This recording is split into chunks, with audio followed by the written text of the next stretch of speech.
Motion के problem को friction के साथ कंसीडर कर रहे हैं। एक प्रॉब्लम यह है, इसमें बी और ए जो ब्लॉक्स हैं इनके बीच फ्रिक्शन कोफिशिएंट μ1 दिया हुआ है और बी और ग्राउंड के बीच फ्रिक्शन कोफिशिएंट μ2 दिया हुआ है। जब यह बी ब्लॉक आगे मूव करेगा तो यह ए ब्लॉक नीचे भी मूव करेगा, आगे भी मूव करेगा। तो हम लोग एक्सेलरेशन बी का फाइंड करना है, बिगर ब्लॉक का।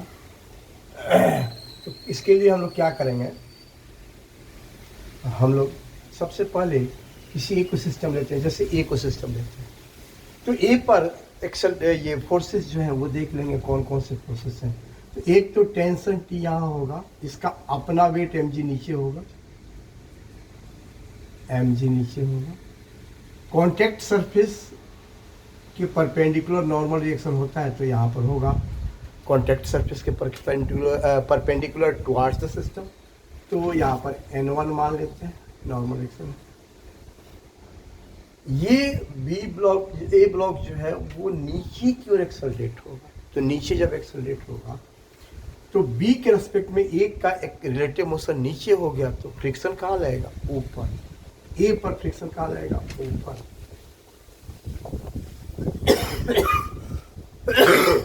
जिसे F1 एज्यूम कर लेते हैं। अब ए पर फोर्सेस देखेंगे तो फोर्सेस के लिए तो ध्यान ही होगा। एक तो mg देख लेते हैं, दूसरा नॉर्मल रिएक्शन, तीसरा टेंशन, चौथा फ्रिक्शन, फिर पांचवा स्प्रिंग फोर्स, स्यूडो फोर्स, ऐसे अप्लाइड फोर्स ऐसे देखते हैं। लेकिन वो सब नहीं है, ना स्प्रिंग फोर्स है, ना स्यूडो है, ना अप्लाइड। हम ग्राउंड के रेस्पेक्ट में एक्सेलरेशन चेक कर रहे हैं तो स्यूडो भी नहीं होता। तो यहाँ पर mg देख लिए हैं, वर्टिकली डाउनवर्ड नॉर्मल रिएक्शन, एक ही जगह कॉन्टेक्ट है तो हो गया N1। यहाँ पर N1 है। यहाँ पर टेंशन T देख रहे हैं, एक ही स्ट्रिंग है तो एक तो टेंशन हो गया, और फ्रिक्शन देख रहे हैं एक जगह कॉन्टेक्ट है तो एक तो फ्रिक्शन हो गया, रिलेटिव मोशन के ऑपोजिट। तो फोर्सेस हो गए। अब हम लोग चल रहे हैं इसके एक्सेलरेशन पर देख लें, तब फ्री बॉडी डायग्राम बना एक्सेलरेशन इसका क्या हो।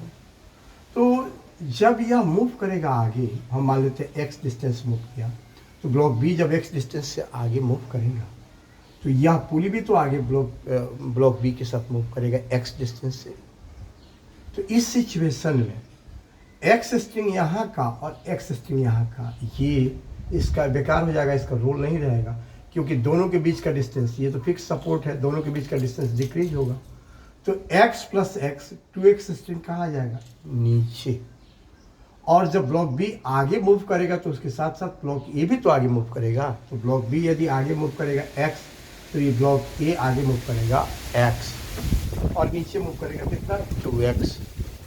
तो डिस्प्लेसमेंट को डिफ्रेंशिएट करेंगे, वेलोसिटी मिलेगा, उसको डिफ्रेंशिएट करेंगे, एक्सेलरेशन मिलेगा टाइम के रेस्पेक्ट में। तो यहाँ पर डिस्प्लेसमेंट को डिफ्रेंशिएट करेंगे तो वेलोसिटी, और उसको डिफ्रेंशिएट करेंगे तो एक्सेलरेशन मिलेगा। तो यदि b का एक्सेलरेशन हम a एज्यूम कर लेते हैं तो क्लियर है कि इसका जो एक्सेलरेशन होगा a का, वह आगे की ओर a हो जाएगा और नीचे की ओर कितना हो जाएगा, 2a हो जाएगा। इसके मास के आगे डिस्प्लेसमेंट डबल हो रहा है तो एक्सेलरेशन भी डबल होगा। ये वर्टिकली डाउनवर्ड हो गया, ये हॉरिजॉन्टली राइटवर्ड हो गया, ये फॉरवर्ड हो गया। अब हम ए के लिए ही फ्री बॉडी डायग्राम बना देते हैं। यहाँ पर फॉर ए चल रहे हैं, ए पर mg फोर्स वर्टिकली डाउनवर्ड,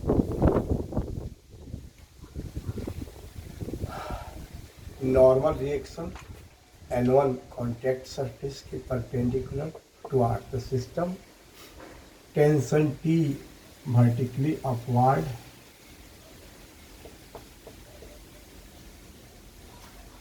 ठीक है, और फ्रिक्शन F1 ये भी वर्टिकली अपवर्ड हो गया। ये 4 फोर्सेस mg, N1, F1 और T, चारों फोर्सेस हो गए, शो हो गए यहाँ पर। अब ये एक्सेलरेशन ए हो गया, नीचे की एक्सेलरेशन 2a होगा। इसके लिए चल रहे हैं ए। अब यहाँ पर ए के लिए F is equal to ma, एक बार N1 के अलाउंग ले लेते हैं ताकि फ्रिक्शन का वैल्यू लिख सके। तो F is equal to ma along N1 के along, तो N1 का के along कंपोनेंट लेंगे तो mg का भी सबका जीरो हो जाएगा, केवल N1 का ही बचेगा। तो N1 is equal to mass m into acceleration, ये हो गया फॉरवर्ड डायरेक्शन में। 2 का भी component horizontally rightward direction में जीरो होगा, cos 90 जीरो हो जाए। तो ये हो गए। अब यहाँ पर इसको इक्वेशन फर्स्ट लिख सकते हैं, ऐसा छोड़ सकते हैं, लिख देते हैं N1 is equal to M1। अब चलेंगे F1 इज इक्वल टू क्या होगा, तो F1 is equal to μ1 into N1 होता है, इसमें सोचना ही नहीं है, क्योंकि यहाँ स्टैटिक फ्रिक्शन तो है नहीं, काइनेटिक है, तो वो less than is equal to लिखने की जरूरत ही नहीं। तो F1 is equal to μ1 N1, तो μ1 इंटू N1 की जगह पर ME हो जाएगा, तो μ1 MA हो गया, इसको सेकेंड इक्वेशन लिखते हैं। अब चलते हैं वर्टिकली डाउनवर्ड डायरेक्शन में, F is equal to MA, तो F is equal to MA vertically downward.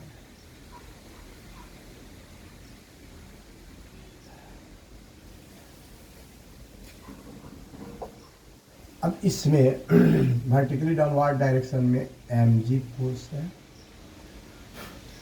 और ये दोनों फोर्सेस अपोजिट हैं, माइनस F1 माइनस Q हो जाएगा। N1 का कंपोनेंट वर्टिकली डाउनवर्ड जीरो होगा, cos 90 जीरो होता है, N1 cos 90 जीरो होगा, is equal to mass acceleration का भी कंपोनेंट E का जीरो होगा, 2A का कंपोनेंट 2A हो जाएगा, तो m इंटू 2A हो जाएगा। अब F1 का यह वैल्यू यहाँ पुट कर देते हैं, तो हो जाएगा mg minus μ1 MA minus T is equal to 2MA। अब इसमें क्या करते हैं, ये T का वैल्यू फाइंड कर लेते हैं यहाँ से। T is equal to, T को राइट वार्ड भेज देते हैं, सब लेफ्ट वार्ड होगा,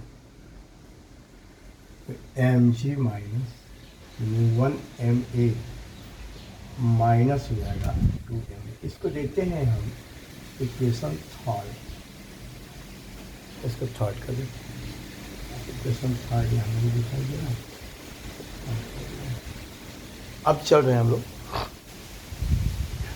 ए के लिए इक्वेशन हो गए, अब बी के लिए देखें। तो यहाँ जो इक्वेशंस मिले हैं, एक इसको यहाँ लिख देते हैं क्योंकि इधर मिटाना है। तो एक मिला है N1 is equal to MA, N1 is equal to MA मिला है, इसको फर्स्ट लिख देते हैं। दूसरा F1 इज इक्वल टू मिला है μ1 MA, इसको सेकेंड लिखें, और तीसरा टेंशन T के लिए मिला है, तो वो तो यहीं पर, अब इधर मिटा देते हैं।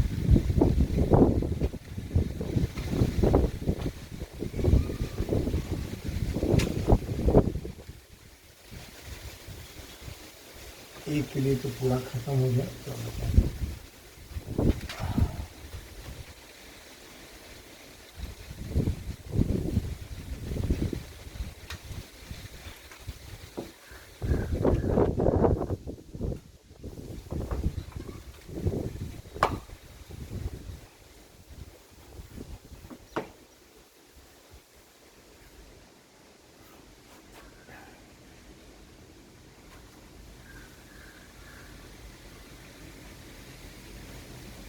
एक्सेलरेशन बी का ये है बस।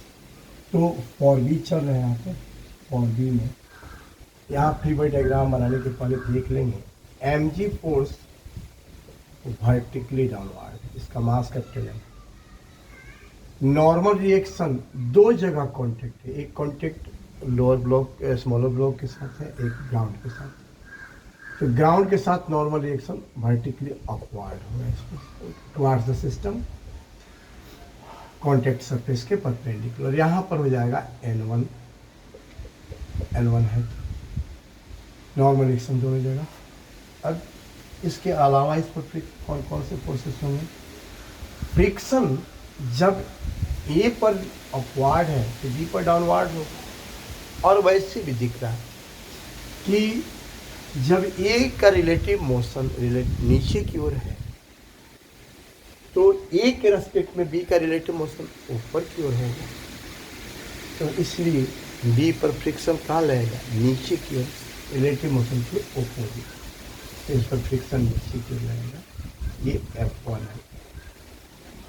अब बी पर और फोर्सेस दो जगह कांटेक्ट है, तो दो टू फ्रिक्शन होगा, एक फ्रिक्शन यहाँ होगा, इसे F2 लेंगे। ये आगे मूव करेगा तो रिलेटिव मोशन आगे होगा, फ्रिक्शन पीछे होगा। अब इस पर इसके साथ एक स्प्रिंग यहाँ अटैच है, तो टेंशन की यहाँ होगी, यहाँ भी ये सिस्टम के साथ ही है, तो यहाँ भी टेंशन की हो गई, ये पुली जो है इस सिस्टम के साथ, तो यहाँ भी टेंशन की होगी। और यह स्ट्रिंग तो इसी सिस्टम पर है ना, चूंकि पूरी सिस्टम के साथ है, तो टेंशन टी नीचे भी हो जाएगी। तो 10 to 10 यही फोर्सेस इसमें हो गया, किस पर, बिगर ब्लॉक। इसके लिए फ्री बाई डायग्राम यहाँ पर बना देते हैं बी के लिए। कौन कौन यहाँ पर फोर्सेस, एक mg, कैपिटल mg, कैपिटल में स्मॉल में ध्यान रखना पड़ेगा क्योंकि इसका स्मॉल है। दूसरा टेंशन यहाँ पर T और T दोनों हॉरिजॉन्टली फॉरवर्ड है, तो 2T कर देते हैं, और ये डाउनवर्ड वर्टिकली डाउनवर्ड है, तो यहाँ पर 2T कर देते हैं, और ये वर्टिकली डाउनवर्ड है तो इसको T लेंगे, T। टेंशन हो गया, 3 स्ट्रिंग्स हैं तो 3 तो टेंशन हो गया। अब यहाँ पर इस पर N2 दिखाए, यहाँ पर दिख रहा है कहाँ, ऊपर की वर्टिकली अपवर्ड। N1 कहाँ दिख रहा है, लेफ्टवर्ड, हॉरिजॉन्टली लेफ्टवर्ड। यह फ्रिक्शन वर्टिकली डाउनवर्ड, तो फ्रिक्शन को वर्टिकली डाउनवर्ड कौन, और F2 हॉरिजॉन्टली लेफ्टवर्ड। हो गए सारे फोर्सेस हो गए, mg, N2 और F, चारों फोर्सेस हो गए। 2 ठो नॉर्मल रिएक्शन, 2 ठो फ्रिक्शन, 3 ठो टेंशन, 1 ठो वेकेंट। ठीक है, ये किसके लिए है, डी के लिए। N2 क्वालिफाइड कर लेते हैं, F2 का वैल्यू, तो N2 के लॉन्ग कॉम्पोनेंट ले लेते हैं। इसका एक्सेलरेशन कहाँ है, forward right ward, acceleration A. F is equal to ma along N2, along N2, तो N2 का अपना कंपोनेंट हो जाएगा N2,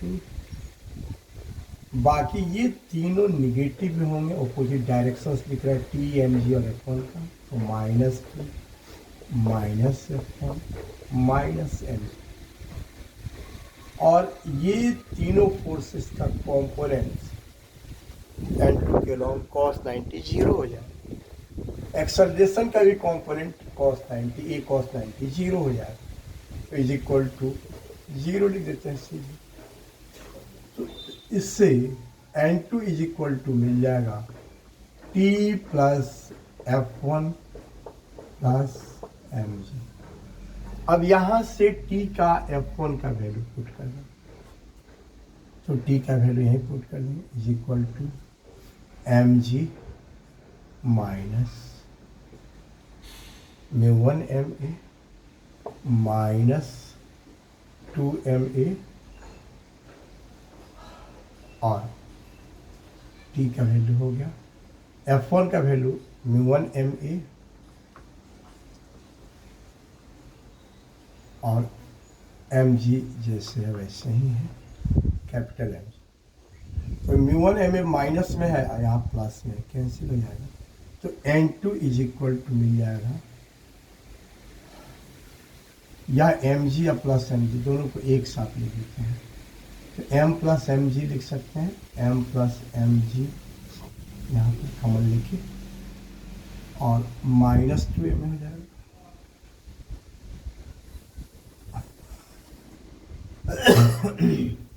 N2 जब मिल गया तो अब F2 मिल जाएगा, F2 इज इक्वल टू हो जाएगा μ2 N2, क्योंकि यहाँ भी फ्रिक्शन जो है स्टैटिक नहीं है, काइनेटिक, तो म्यू टू एन टू चल रहा है, मूव कर रहा है, तो mu two into N two का यही value M plus M G minus two M A, तो इससे हो जाएगा is equal to mu two into M plus M G minus two mu two M A, ये F2 का value है। अब हम लोग क्या करेंगे, F is equal to M A का कॉम्पोनेंट हॉरिजॉन्टली फॉरवर्ड यानी राइट वार्ड ले लेते हैं। तो F is equal to M along acceleration, तो एक्सेलरेशन के along यहाँ पर कोशिश एक 2t पॉजिटिव होगा, 2t cos 0, F2 और N1 ओपोजिट डायरेक्शन है, तो माइनस F2 माइनस N1। अब बाकी सब का कॉम्पोनेंट्स 0 होगा cos 90 से, तो इज इक्वल टू मास इसका कैपिटल M है और एक्सेलरेशन का कंपोनेंट e cos 0 मतलब a होगा। अब ये वैल्यूज यहाँ से पुट कर देंगे, t का वैल्यू यहाँ जो दिखी थे उसको पुट करना है, और F2 और N1 का वैल्यू, F2 यहाँ पर मिला हुआ है, तो 2 इंटू टी का वैल्यू वहाँ पर तो मिटा दिए हैं, लेकिन यहाँ से दिख रहा है टी का वैल्यू हमने पुट किया है N2 is equal to T plus, तो यही पुट किए थे टी का value M G minus mu M A minus 2 M I F1 का वैल्यू यहाँ पुट किए थे एम जी का, तो टी का वैल्यू यहाँ से यहाँ तक वो लिख देंगे 2 into M G minus mu one M A minus 2 M A 2t minus F2, तो माइनस F2 की जगह पर ये value mu two capital M plus small m G minus 2 mu two M A, F2 का value put कर दिया। अब minus अभी N1 भी, तो N1 इज इक्वल टू आया था उसमें, ये ध्यान होगा इसका मास इंटू एक्सेलरेशन, तो ये आ जाएगा एम ए लिख देंगे, यहाँ पर नहीं हट रहा है इधर मिटा देते, यहीं पर नहीं हट रहा है तो मिटा देना पड़ेगा, वहाँ लिखना है।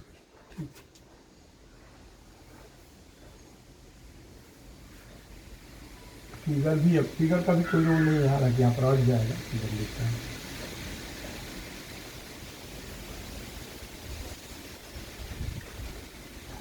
Two into M G minus mu one M A minus 2 M A minus mu two M plus M G minus 2 mu two small M A, ये F2 तक आ गया, minus N1 minus M into A हो गया,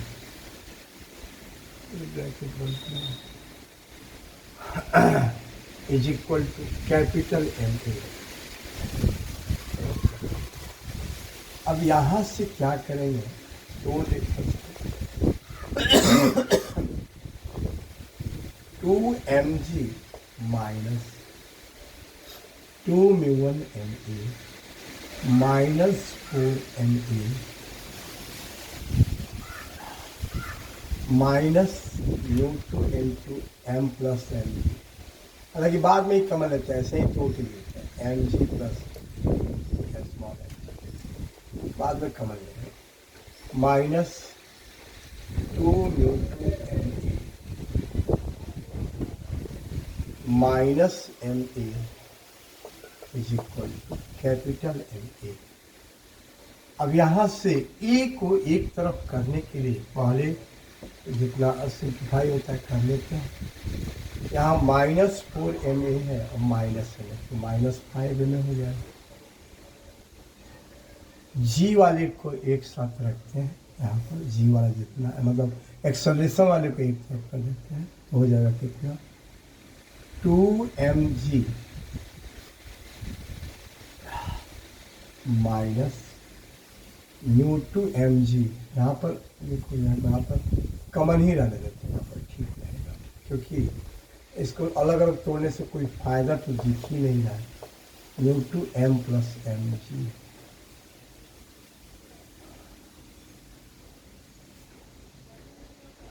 हाँ तो 2mg और इसको भी राइट इसी साइड रखेंगे -2 m प्लस mg और कुछ टर्म्स इससे रिलेटेड नहीं है।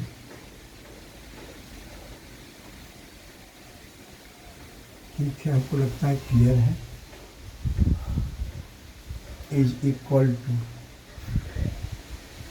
राइट साइड ले जाएंगे इसको μ1 ma राइट साइड जाएगा और 5ma minus 4ma minus 5ma तो 2μ1 ma minus 5ma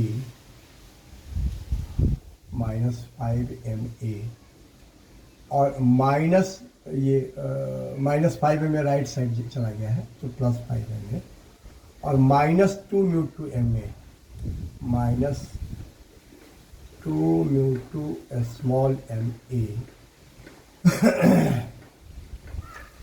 plus ma plus capital ma right. तो लेफ्ट साइड में दिख रहा है कि g को कॉमन ले सकते हैं हम दोनों में से, हो जाएगा 2m minus μ2 m plus mg 2m minus μ2 m plus m और g सब में से कॉमन लिया हमने तो इंटू जी कर देना इज इक्वल टू इस सब में से ए को कॉमन ले लेंगे तो हो जाएगा ये इन दोनों में से भी कॉमन ले लेते हैं। यहाँ पर μ1 μ2 है m ए दोनों में m में है तो यहाँ पर कैपिटल M में इसको पहले ले लेते हैं m और प्लस 2μ1 को 2m को कॉमन ले लेते हैं तो μ1 प्लस μ2 μ1 माइनस μ2 होगा μ1 माइनस μ2 एक को सब में से कॉमन लेंगे।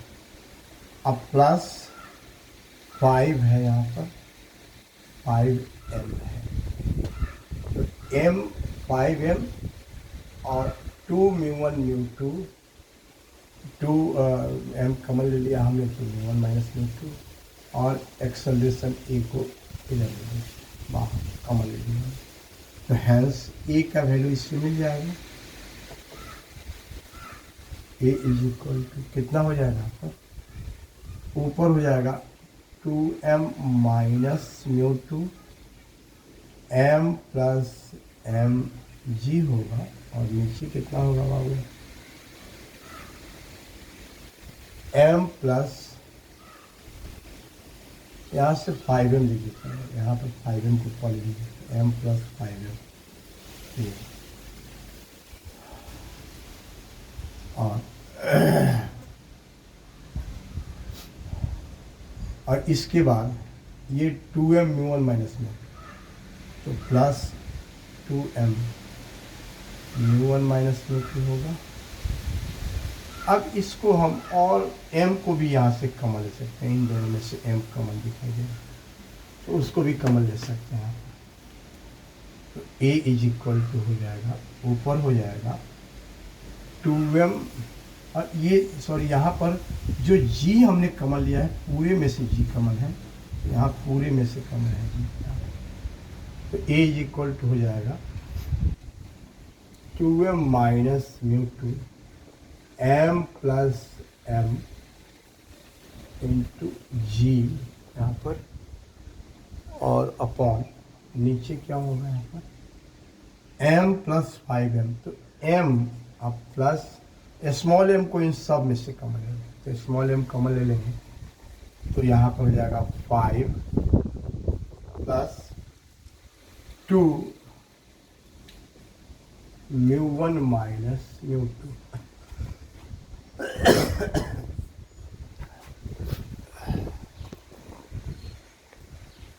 यहाँ पर दिख रहा ये जो है